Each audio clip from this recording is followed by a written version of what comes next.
नमस्कार, इस खास बुलेटिन में आपका स्वागत है। मैं हूं रुचि शर्मा। प्रमुख वर्चुअल डिजिटल एसेट बिटकॉइन ने पिछले 24 घंटों के दौरान fund management power house black rock की आई शेयर्स यूनिट द्वारा स्पॉट बिटकॉइन ETF के फॉर्मेशन के लिए US securities and exchange commission के साथ पेपरवर्क फाइल करने के बाद वापसी की। घोषणा के बाद मार्केट कैपिटलाइजेशन द्वारा सबसे बड़ी क्रिप्टो करेंसी बिटकॉइन $25,700 पॉइंट से आगे निकल गई।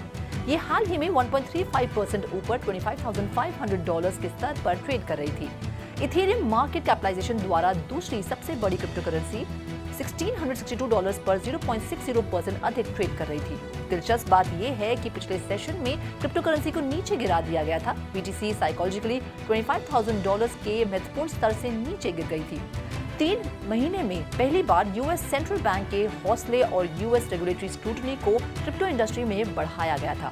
अन्य ऑल्ट कॉइन्स को भी नुकसान हुआ। हालांकि ब्लैक रॉक की घोषणा ने स्पॉट बिटकॉइन ETF की संभावना के बारे में ऑप्टिमिज्म की उम्मीद बढ़ी, जिससे BTC की कीमतें अधिक हो गई। जाहिर है, पिछले 24 घंटों में ग्लोबल क्रिप्टो मार्केट कैप 0.68% बढ़कर $1.03 ट्रिलियन हो गई। इसी अवधि के दौरान टोटल क्रिप्टो मार्केट की वॉल्यूम 12.25% बढ़कर $37.1 बिलियन हो गई। DeFi की टोटल वॉल्यूम वर्तमान में $2.72 बिलियन है और सभी स्टेबल कॉइन की वॉल्यूम $38.59 बिलियन है, जो टोटल क्रिप्टो मार्केट 24 आवर्स की वॉल्यूम का क्रमश 7.34% और 104.02% का प्रतिनिधित्व करती है। बिटकॉइन का डोमिनेंस वर्तमान में 47.84% है। दिन में 0.31% की वृद्धि दिखाई थी। IC15 इंडेक्स टॉप 15 टोकन का बैरोमीटर 0.7% बढ़कर 36,100 के स्तर पर पहुंच गया। पूरा फोकस अब SEC के फैसले पर होगा। मार्केट्स रेगुलेटर को अभी तक 18 एप्लीकेशंस प्राप्त हुए और सभी खारिज कर दिए गए हैं।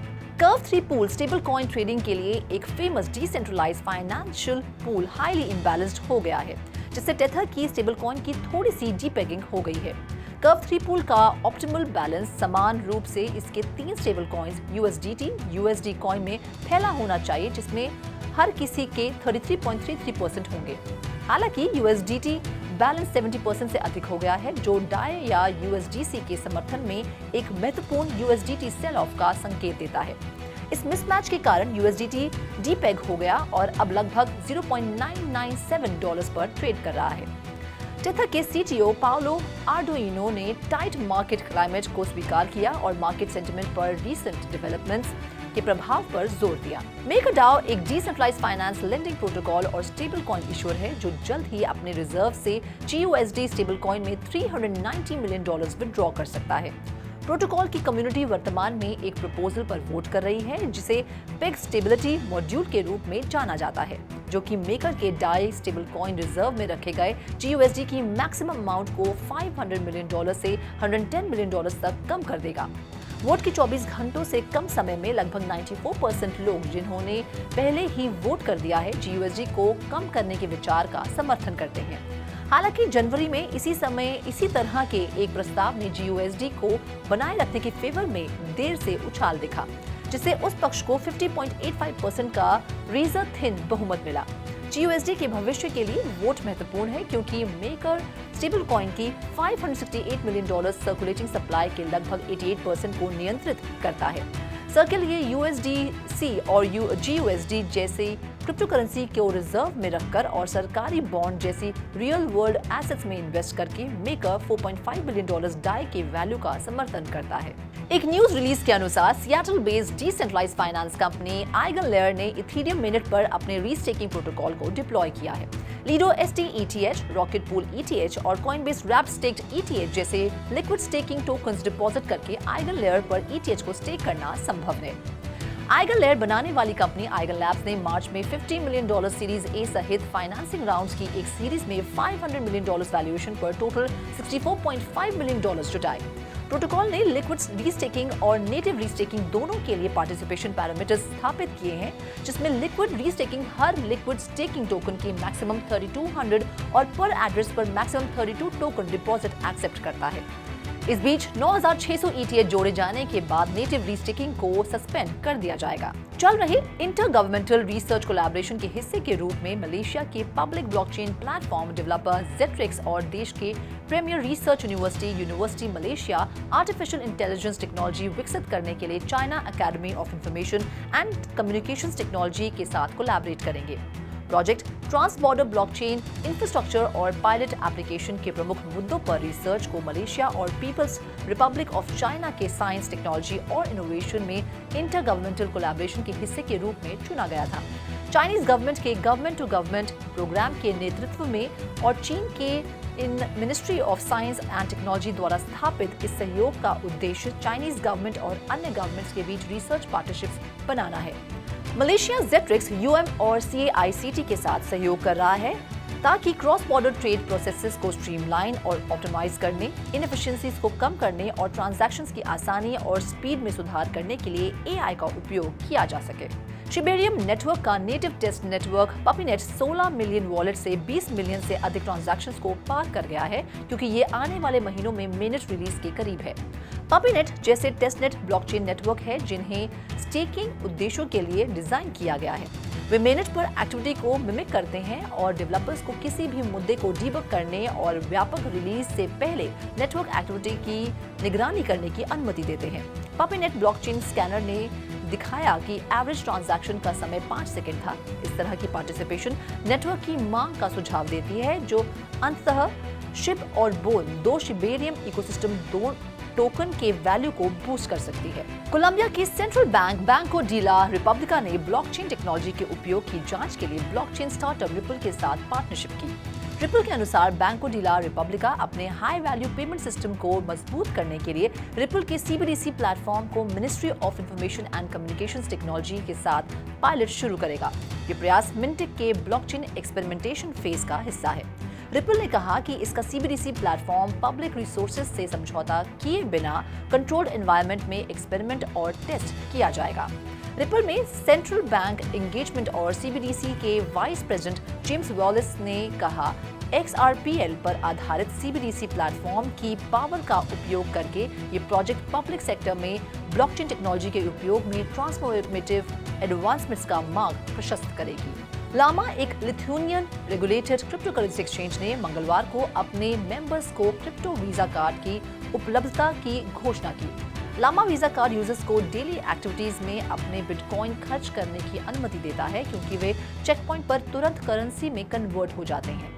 रियल और वर्चुअल कार्ड यूजर्स को वीजा एक्सेप्ट करने वाले वैश्विक स्तर पर 70 मिलियन से अधिक स्टोर्स में तेजी से अपनी क्रिप्टो करेंसी खर्च करने की अनुमति देते हैं।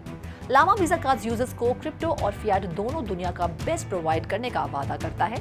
यूजर अपने कार्ड पर क्रिप्टो करेंसी रखना चुन सकते हैं, ये सुनिश्चित करते हुए कि वे अपनी डेली एक्टिविटीज में आसानी से अपने टोकन खर्च कर सकते हैं और अपने फंड तक तेजी से पहुंच प्राप्त कर सकते हैं। लामा के ऑपरेशंस हेड ब्रिंगम सैंटोस के अनुसार यूजर्स को एक्सचेंज करने के लिए वीजा कार्ड की शुरुआत क्रिप्टो करेंसी अडॉप्शन में वृद्धि करेगी। सैंटोस का मानना है कि ये कार्ड क्रिप्टो एसेट्स को टेंजिबल और एक्सेसिबल बनाते हैं, जिससे यूजर्स उन्हें खर्च कर सकते हैं और ट्रेडिशनल इकोनॉमी में फ्रीली पार्टिसिपेट कर सकते हैं।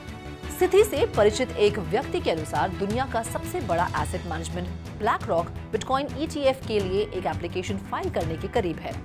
सोर्स के अनुसार ब्लैक रॉक ETF के लिए कॉइनबेस कस्टडी और मूल्य निर्धारण के लिए क्रिप्टो एक्सचेंज के स्पॉट मार्केट डेटा का उपयोग करेगा। कॉइनबेस ने टिप्पणी के अनुरोधों का जवाब नहीं दिया। पिछले साल के मध्य में ब्लैक रॉक ने इंस्टीट्यूशनल इन्वेस्टर्स को सीधे क्रिप्टो करेंसी उपलब्ध कराने के लिए कॉइनबेस के साथ काम करना शुरू किया। ये स्पष्ट नहीं था कि ETF हाजिर होगा या फ्यूचर्स। ब्लैक रॉक द्वारा टिप्पणी के अनुरोध तुरंत वापस नहीं किए गए। सिक्योरिटीज एंड एक्सचेंज कमीशन, जो यूनाइटेड स्टेट्स में ETF को नियंत्रित करता है, ने स्पॉट बिटकॉइन ETF के लिए हर एप्लीकेशन से इनकार कर दिया है, जबकि उसने कई बिटकॉइन फ्यूचर्स ETF की ट्रेडिंग की अनुमति दी है। लोकल मीडिया के अनुसार टर्किश क्रिप्टो एक्सचेंज थॉरिक्स के फाउंडर और CEO फारूक फतीह ओजर ने ट्रेडिंग प्लेटफॉर्म पर इन्वेस्टर्स को धोखा देने से इनकार किया। अप्रैल में अल्बानिया में एक्सट्राडिट किए जाने के बाद उसने 12 जून को अपने देश में पहली बार अदालत में पेशी की। थॉरेक्स 2021 में 400,000 कस्टमर्स को प्राप्त करने के बाद बैंकक्रप्ट हो गया और ओजर इन्वेस्टर फंड्स में कथित तौर पर $2 बिलियन के साथ टर्की भाग गया। 30 अगस्त 2022 को अल्बेनियन लॉ एनफोर्समेंट द्वारा गिरफ्तारी तक वह इंटरपोल रेड अलर्ट पर वांछित था। सोमवार को सुनवाई के दौरान जो ट्रेड के संबंध में आरोपित 21 लोगों के खिलाफ मुकदमे का हिस्सा था, ओजर ने आरोप लगाया कि उसे फंसाया गया था। उसके खिलाफ लगाए गए धोखाधड़ी के सभी दावों को खारिज कर दिया। हुर्रियत डेली न्यूज ने एक रिपोर्ट में उल्लेख किया है कि अन्य डिफेंडेंट्स में से 7 भी हिरासत में हैं। इस खास बुलेटिन में फिलहाल इतना ही। आप देखते रहिए 3.0 टीवी और ज्यादा अपडेट्स के लिए लॉग ऑन करें हमारी वेबसाइट www.3versetv.io पर या फिर QR कोड को स्कैन करें।